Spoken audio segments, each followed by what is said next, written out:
crois qu'actuellement, ils sont en train de faire des installations des responsables des partis dans les différentes bases. Les secrétaires départementaux. Voilà, justement. En tout cas, monsieur l'éclaireur, je parle fort. Parce que ce parti, depuis là-bas, le RDR, je suis militant de RDR, j'ai encore ma carte de RDR dans le fond de ma valise. J'ai ma carte de RDR dans le fond de ma valise. Là même, je ne mets même pas où, là où je ne mets pas ma carte, mes pièces, là-bas, là. C'est tellement, parce que j'ai dit à mes enfants ça, là, mais je ne veux pas avec cette carte. Donc, je tiens bien au RDR. Et par ce croire, nous arrivons au RHDP. Et je sais, dans ce parti, dans ma base ici à New York, j'ai été membre du bureau de grand frère Fatouré. Je vous affirme, pour donner raison au roi du printemps et son groupe sur le terrain, qu'ici, à New York, quand dans notre bureau, notre secrétaire Fatouré vient de notre groupe, Fatouré vient de notre communauté, Fatouré sait comment nous parler, Fatouré sait, il savait comment mobiliser, à tel point que même à minuit, on nous annonçait qu'on devait aller quelque part faire comme une protestation ou bien faire une marche quelque part, sitting quelque part. À minuit, Fatouré était capable de mobiliser tout New York. Pourquoi? Parce qu'il vient de nous. Il nous connaît. Il sait où on est. Kandia Camara le sait.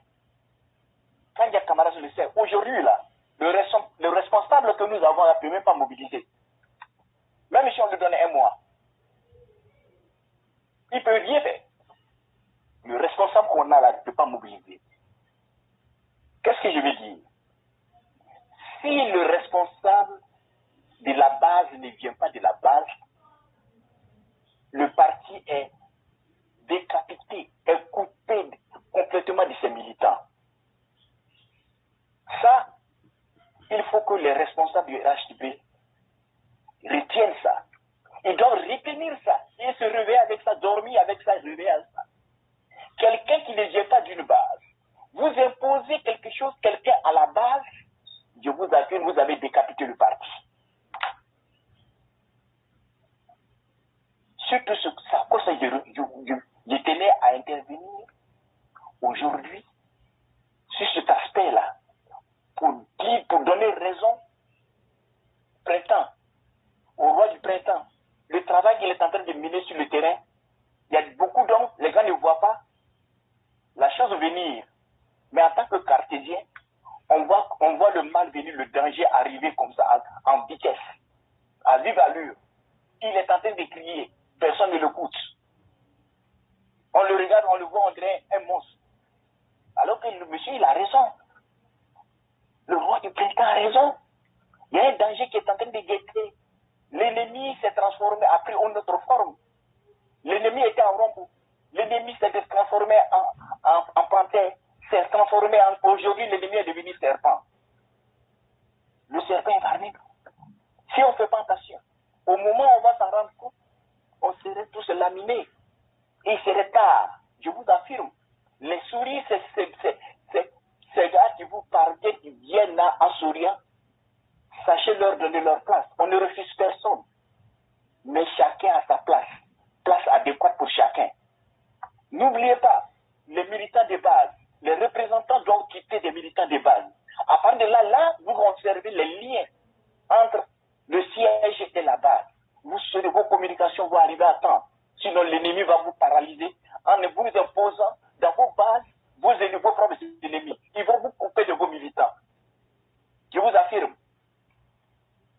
Éclaireur, si vous avez quelque chose à ajouter, je vous écoute. Cher René, vraiment merci beaucoup. Vous savez, dans ce monde, il n'est pas permis à tous d'avoir cette capacité de se projeter dans l'avenir et d'être capable d'apprécier les choses en utilisant l'esprit cartésien, comme vous aimez le dire. Et malheureusement, c'est ça la réalité. Beaucoup aiment se laisser surprendre par les événements. Mais un homme intelligent et un homme prudent tient toujours compte des événements du présent pour éviter d'être la victime de tout ce qui peut se passer. Et c'est ce que vous êtes en train de dire, et c'est ce travail que le roi du printemps est en train de faire chaque jour, et ainsi que toute la plateforme. Mais je dis simplement ceci, nous n'avons pas le monopole de la vérité, et comme toute personne, nous pouvons nous tromper, mais très rarement, nos analyses nous amènent dans le vent. Quand on dit quelque chose, c'est avec des preuves palpables sur le terrain, et à 90, pour ne pas dire plus de 90%, les gens viennent à constater qu'on a trop vite dit certaines vérités. Ce qu'on est en train de dire là, ce n'est pas un problème de personne. Moi, je ne suis pas en Côte d'Ivoire, je n'ai même pas d'ambition politique, mais ce qui m'intéresse le plus, c'est la stabilité en Côte d'Ivoire, c'est la protection des vies humaines en Côte d'Ivoire, et c'est surtout la défense même du pouvoir du président Alassane Ouattara. Parce que dans la vie, Dieu a créé toute personne et il a mis chacun à un poste de responsabilité, que vous en soyez conscient ou pas. Tout le monde ne peut pas être président, tout le monde ne peut pas être en Amérique, tout le monde ne peut pas être paysan, tout le monde ne peut pas être à un seul poste. Dieu a mis chacun à une place qu'il mérite.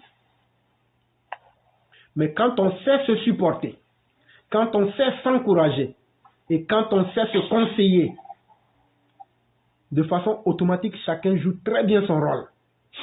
Cher aîné, c'est ce que vous êtes en train de dire. On l'a décrié ici à maintes reprises.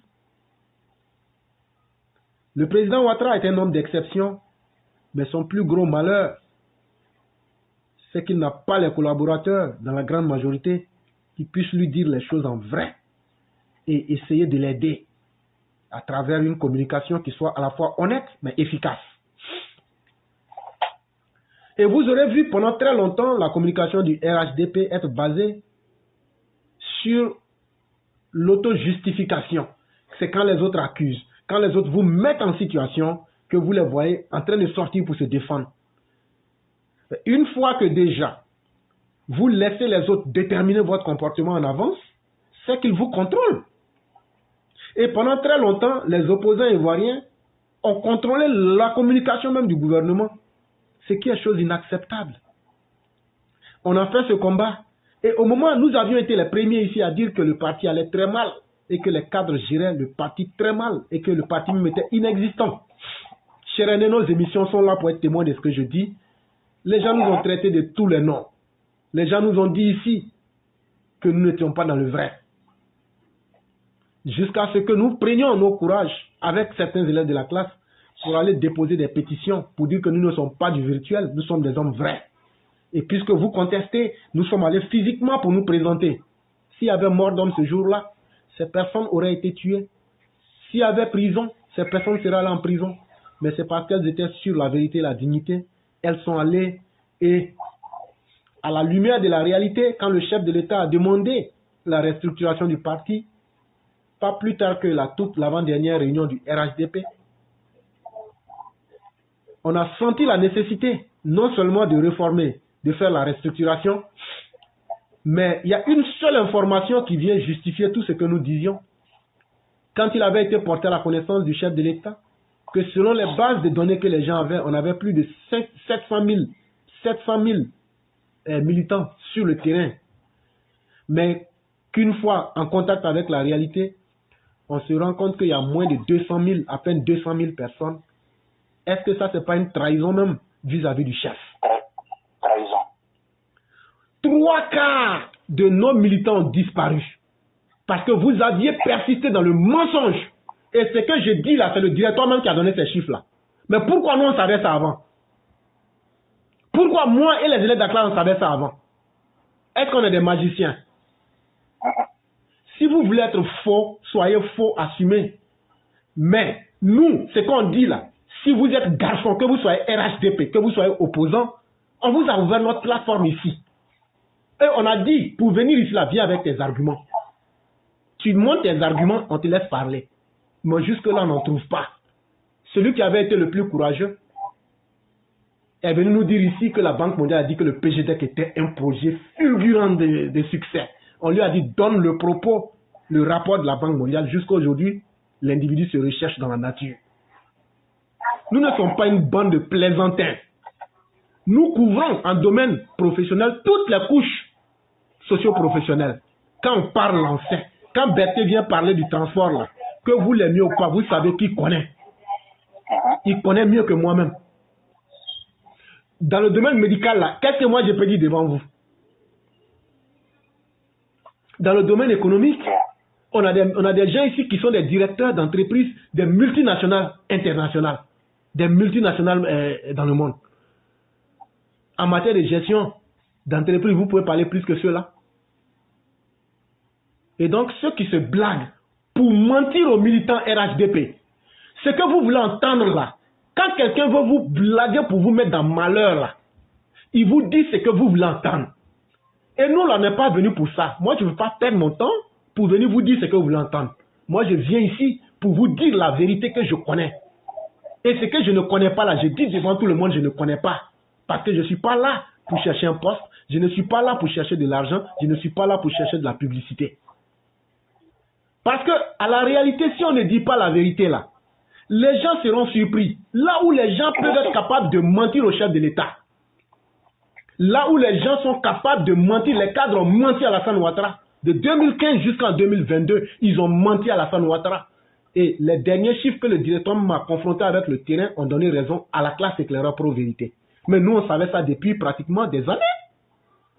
Donc, ça veut dire qu'autour de Alassane même là, les gens lui mentent beaucoup. Ça, c'est un. Sur la toile, il y a des gens aussi qui se sont spécialisés, ils se disent RHDP. Ils se sont spécialisés dans le mensonge. Parce qu'eux doivent soutenir un individu, eux doivent soutenir un groupe. Ils sont devenus des menteurs ambulants. Quand on leur demande où est la preuve, tu ne les retrouves jamais. Quand on leur dit ce que tu as dit là, envoie la preuve. Comme un grand garçon, tu dis quelque chose, tu as femme, enfant et tu as de la dignité à défendre. Tu es incapable pendant des mois et des mois. Parce que toi-même tu sais que tu mens. Et les gens veulent qu'on continue dans ça. Qui est sorti en premier pour dire ici que contrairement au directoire, il y a certains cadres, et on a cité nommément Kandia Kamara, parce qu'il faut dire les choses en vrai quand ça existe, qui est en train aujourd'hui de saboter le travail de la restructuration en voulant coûte que coûte imposer des gens comme des délégués départementaux, alors que cela est contre la vision du chef de l'État qui dit clairement qu'il veut que la base se donne les hommes qu'elle mérite. Et le président du directoire lui-même a répété cela. Comment se fait-il que cadre, ministre ou seigneur de la République, qui que vous fussiez, comment se fait-il que vous allez défier l'autorité du chef de l'État Alassane Ouattara? Comment vous allez défier l'autorité de votre parti? Et comment vous allez vilipender vos militants? C'est à quel objectif? Nous, on aura le courage de vous demander ça sèchement. Qui que vous soyez, on va vous demander ça en face. Parce que vous ne voulez pas nous respecter. Et quand quelqu'un qui ne veut pas vous respecter, vous n'avez pas le droit de lui accorder un minimum de respect. Et ce combat-là, nous, on n'aura pas peur de quelqu'un. On ne va pas reculer aussi pour quelqu'un.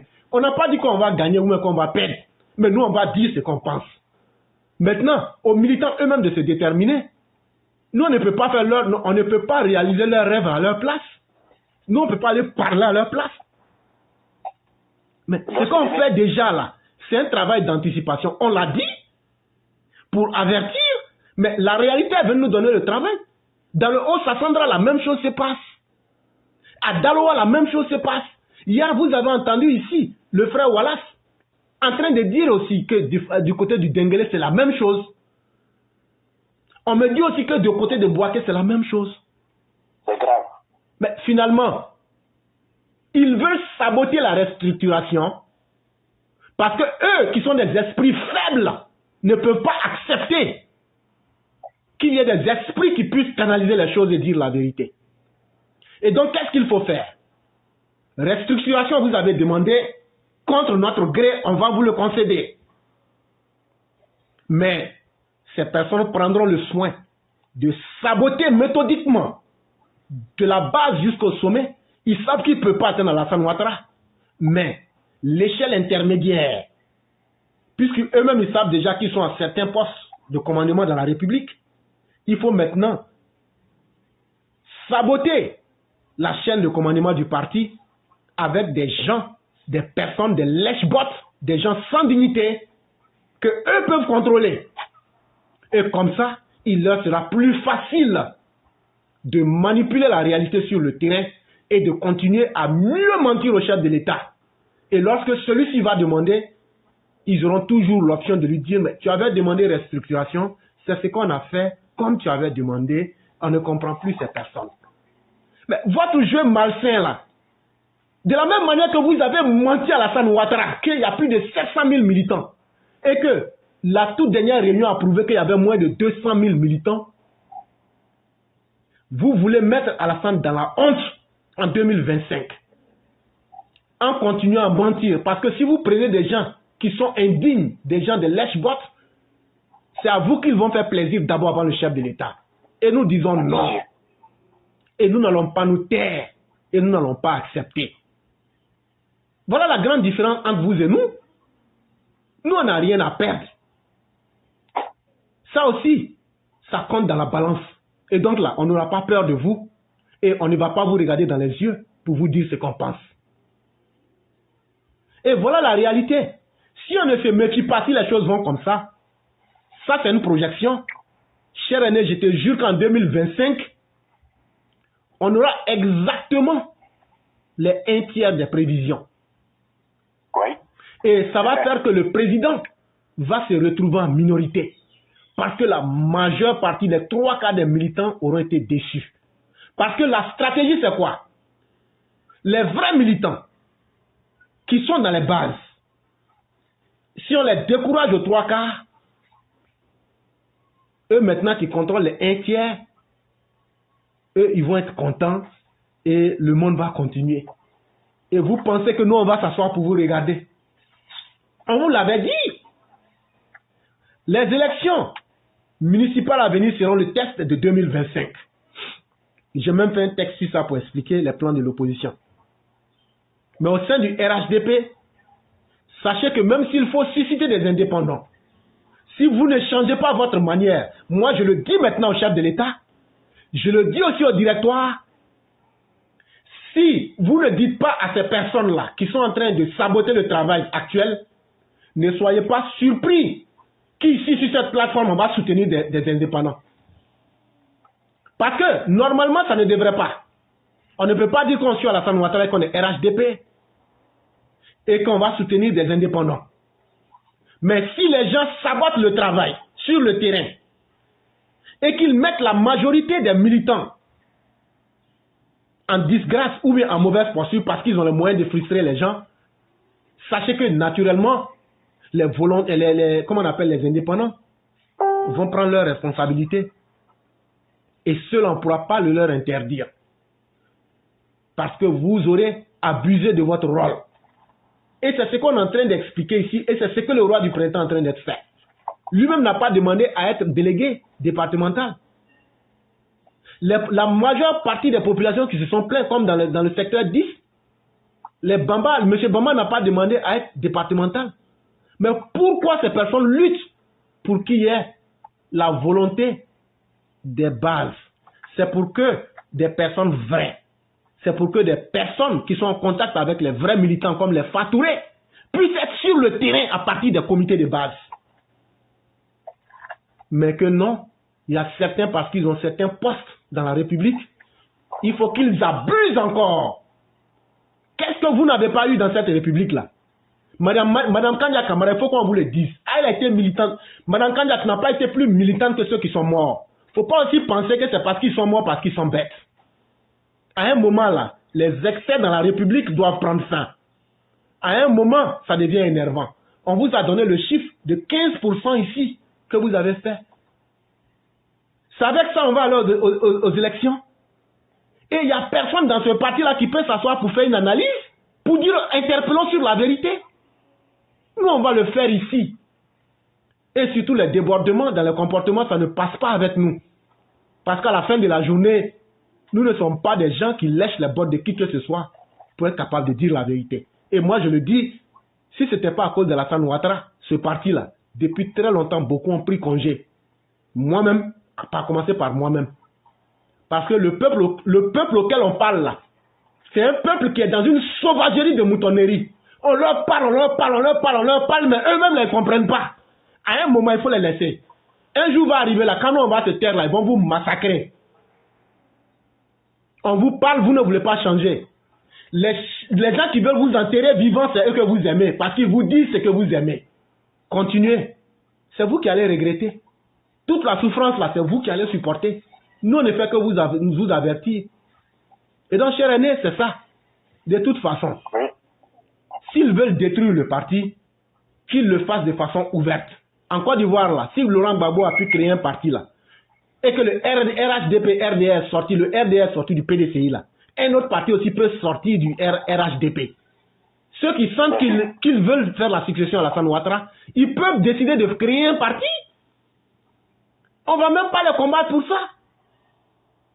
Sorogem a créé son parti. Est-ce qu'on l'a condamné pour ça? On l'a condamné pour les injures et le manque de respect au chef de l'État, et les coups d'État qu'il fait, et les attaques qu'il mène contre la République. C'est pour ça qu'on l'attaque. Sinon, on ne l'a jamais attaqué parce qu'il a créé un parti politique. Mais la liberté, là, de la même manière que vous pensez être maître de votre liberté, c'est comme ça que chacun est fier de sa liberté. Et donc, à un certain moment, il faut que vous respectez un tant soit peu les autres. La Côte d'Ivoire n'est pas un royaume. La Côte d'Ivoire n'est pas votre propriété privée pour que vous puissiez disposer de tous. Nous, on ne va pas accepter.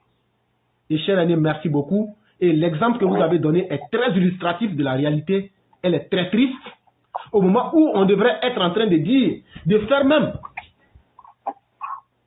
le concours entre les meilleurs militants qu'on devrait prendre pour donner, on se retrouve aujourd'hui, c'est des bras cassés, des individus qui ne peuvent rien apporter au parti, des gens même qui sont contestés sur le terrain, que certains cadres du RHDP veulent nous imposer. Moi, je le dis par anticipation au directeur du RHDP, si vous voulez multiplier les indépendants, et je crois que cette fois-ci, on ne va même pas hésiter, puisqu'on l'a dit, le président même l'a dit, vous allez prendre ces bras cassés, les mettre, nous on va venir faire campagne contre eux ici en direct, pour dire à nos parents de ne même pas s'approcher de ces personnes-là. Et on s'en fout de ce que vous pensez. Pas, vous là, Dieu ne vous a pas créé vous seul pour que vous aimiez votre bonheur plus que pour les autres. On ne vous demande pas de faire du bien à quelqu'un. Mais laissez les gens, selon ce qu'ils méritent, être ce qu'ils peuvent être. Ça aussi, on va vous dire ça. Vous êtes incapable d'aider les gens. Vous êtes incapable de faire le bonheur que le chef de l'État vous a 1000 fois demandé de faire. Mais si pour une fois, simple poste de délégué départemental, vous devez venir encore foutre la merde, en ce moment, c'est plus la peine. Sinon là, ils n'ont qu'à aller mobiliser à New York. Aujourd'hui, où on est là, ils n'ont qu'à demander à quelqu'un d'aller faire une réunion. Qui va aller? Cher aîné, vous allez partir? Ils ont tué où? Moi, en tout cas, je ne partirai pas. Qui me connaît? Non, c'est un exemple que je prends. Je vais dire aujourd'hui là, avec l'état dans lequel le RHDP est à New York là, même si moi on m'invite d'aller, aujourd'hui là, je ne vais pas. Je vais aller chercher quoi là-bas? Je vais aller chercher quoi là-bas? Des bandes de malhonnêtes qu'on met devant les gens. Moi, je vais me faire représenter par un malhonnête et puis je vais suivre jamais de la vie. C'est Alassane Ouattara, nous on suit à la fin de la journée. Et ça, on vous le dit, si Alassane Ouattara n'est pas là, vous là, on ne fait rien avec vous ni demain ni demain. Ah non, ils vont tuer vos parents. Mais toi-même, tes parents là, tu ne peux pas les mettre dans le bateau pour les enlever, ils vont tuer aussi dedans. Ça aussi, il faut qu'on vous dise ça. Donc à la fin de la journée, là, foutez-nous la paix. C'est une manière de tuer le parti, hein, je vous affirme. Hein. C'est une manière pour tuer le parti. Parce que si eux, ils se disent quoi? Si Alassane s'en va, nous avons une expérience. Les gars doivent prendre cette expérience-là. Il n'y a personne pour leur dire, mais nous, on va profiter pour leur dire. Cette manière pour poser ces délégués-là à nos militants, ça, c'est un échec. C'est une coupure de cordon ombilical entre le parti et la base. Et c'est pour décapiter la base. Et c'est pour décapiter le parti. Et ça, il faut qu'on ait le courage de les interpeller pour que les gens puissent prendre leurs responsabilités. Mais je sens encore une volonté de méchanceté absolue. Eux, ils ont déjà, selon eux, eu tous les milliards qu'ils souhaitaient, au-delà même de leurs rêves les plus fous. Il faut maintenant rendre la vie plus dure pour les gens parce qu'après eux, là, la vie doit s'arrêter en Côte d'Ivoire. Après eux, là, plus personne ne doit se sentir à l'aise en Côte d'Ivoire. Mais sachez que ça, c'est votre plan. Mais le plan de Dieu, là, on a vu des milliardaires devenir des mendiants ici. Je vous ai cité le cas de Bokassa. Vous ne pouvez pas être plus riche que Bokassa. Non. Vous ne pouvez pas être plus riche qu'Alassane Ouattara, mais il est humble, là. On a vu ici comment Bokassa a fini de Paris jusqu'à Yamoussoukro pour crever. On a vu ici comment Kadhafi a été traîné dans les rues de Tripoli. Mobutu. On a vu ici comment Mobutu Seko, il a fini. Comment il est mort. Et là où je travaille, il y a une dame. Elle faisait partie des gens qui s'occupaient de Mobutu. Cher aîné, quand elle vous raconte la fin de ce monsieur, c'est encore plus pitoyable que ce que les médias publics savent. Mais vous pensez que vous êtes arrivé à votre sommet. Donc il faut se moquer de ceux qui ont fait votre bonheur. Il a fallu que des hommes par milliers meurent, des femmes par milliers meurent, sur plus de 30 ans, pour que le RDR, RHDP ait ce pouvoir-là. Et vous n'avez pas trouvé mieux que de vous moquer de la souffrance de ces personnes. De vous moquer de la souffrance de vos militants qui vous ont mis là. Vous venez vous moquer d'eux et vous les traitez comme des idiots. Quand quelqu'un parle, ah il est jaloux, ah il critique. Mais si tout était bon là, est-ce que les gens allaient critiquer? Si tout était beau là, est-ce qu'on allait critiquer? Est-ce que depuis que j'ai critiqué là, j'ai demandé quelque chose pour moi? Depuis que je critique là, j'ai un jour dit qu'il y a quelque chose qu'on ne m'a pas donné. J'ai toujours dit, faisons ce qu'on a à faire parce qu'on a un devoir envers le président Ouattara. Il a accepté qu'on retire sa mère, qu'on la tire comme un agouti. Blé Goudé l'a fait ici. Ce monsieur-là, on ne pourra jamais lui payer. C'est sacrifice auquel il a consenti. Et moi, je suis dans les symboles. Et moi, je respecte les symboles. Et ça, c'est la plus grande différence entre nous et vous. Vous êtes là pour votre ventre. Mais un jour, là, votre ventre, là, ça va s'exploser. Et votre méchanceté, là, vous allez la subir d'une manière ou d'une autre. Allez demander à l'ancien ministre de l'Enseignement, Amani Nguessan. Ce monsieur a dit dans sa bouche que lui ne pense pas qu'un jour il sera pauvre. Mais allez lui demander aujourd'hui quelle leçon la vie lui donne aujourd'hui. Allez lui demander. Il y a des gens qui ont fait ça avant vous. Il y a des ministres d'Oufoué. Il y a des ministres de Félix Houphouët-Boigny qui sont restés dans la maison, ils ont pris le téléphone, ils ont pleuré. Tellement ils étaient au sommet et tellement la vie les a ramenés au plus bas. Ça s'est passé devant nous tous ici. Donc quand on vous parle là, tout le monde, même si tout le monde est contre vous, tout le monde ne peut pas prendre votre poste. Donc quand tout le monde vous parle là, à un moment écoutez. À un moment écoutez. Vous allez faire tout ça là. Ces sommes là, vous n'allez jamais les utiliser. Ça c'est un. De deux, sachez que chaque chose a un temps dans la vie. Mais c'est l'image qu'on laisse. Cette image là, c'est elle qui va survivre. Il y a certains aujourd'hui qui se disent cadres, qui se disent tant. Mais quand tu les regardes, même ils te donnent envie de vomir. Ça, c'est un. Toi-même, dans ton vivant, où tu dis même que tu es dans ton summum là, où tu dis que tu es dans ton... tu es dans ta gloire là, tu donnes envie de vomir. Et ils se disent cadres. Maintenant, quand tu seras dans ta déchéance là, qui va te regarder? Ceux que vous entretenez là, c'est eux qui peuvent vous mentir. Mais nous, on n'a rien à voir avec vous. Que Dieu fasse qu'on n'ait jamais besoin de vous. Amen. Que Dieu fasse qu'on n'ait jamais besoin de vous. Parce que vous avez suffisamment montré que vous êtes méchants. Je parle des cadres méchants du RHDP. Vous avez suffisamment montré que vous êtes inhumains, insensibles. Jusqu'au point d'aller même dérégler et désordonner les militants sur un petit poste de délégué départemental. Quelle honte. Finalement, vous voulez tout? Vous voulez tout? Si vous voulez tout là, Alassane allait donner tout à sa famille. Avant vous. Donc prenez un peu de la hauteur et essayez de revenir sur terre. Si vous ne le faites pas avec les conseils qu'on vous donne là, vous allez le faire avec la brutalité de la réalité qui va vous frapper en plein visage un jour. Et vous comprendrez. Cher aîné, je ne sais pas si vous avez quelque chose à ajouter. Oui, non, en tout cas, vous avez largement développé, analysé et exposé. Je crois que le peuple a compris. Vous avez tout dit là. Bon, mon deuxième point, je ne vais pas soulever ça puisqu'on a pris du temps sur ça. Je vais laisser la place aux autres. Il n'y a pas de problème. À d'autres personnes. Mon deuxième point, c'est très prochainement. Il n'y a pas de problème. Votre analyse. Je vous remercie pour vos explications, le temps que vous avez pris pour informer les autres. Je crois que les militants, les responsables RHTP, ils ont compris nos douleurs, ils ont compris ce qui arrive. Et nous, à New York ici, nous avons vécu l'expérience, nous sommes en train de vivre l'expérience. Nous avons la Côte d'Ivoire, nous avons un bon président, comme le président Alassane Ouattara. Mais nous n'aimons pas la démagogie, mentir, faire semblant au président qu'il y a du monde, faire des caméras, truquer des caméras, projeter, montrer ça au président qu'il y a du monde. Ça, c'est de la démagogie. Ça, c'est du suicide, ça. C'est faire du mal. C'est un peu criminel, ça, quand même. Vous voyez? C'est criminel. Au dernier moment, la personne se rend compte que c'est pas ça. Vous l'avez trahi. C'est une criminalité, ça. Donc, je vous remercie beaucoup. Et, comme André, on va laisser la place aux autres. Il n'y a pas de problème. La classe continue. Merci Bonne journée à vous. À vous, pareillement, et bien les choses à toute la famille.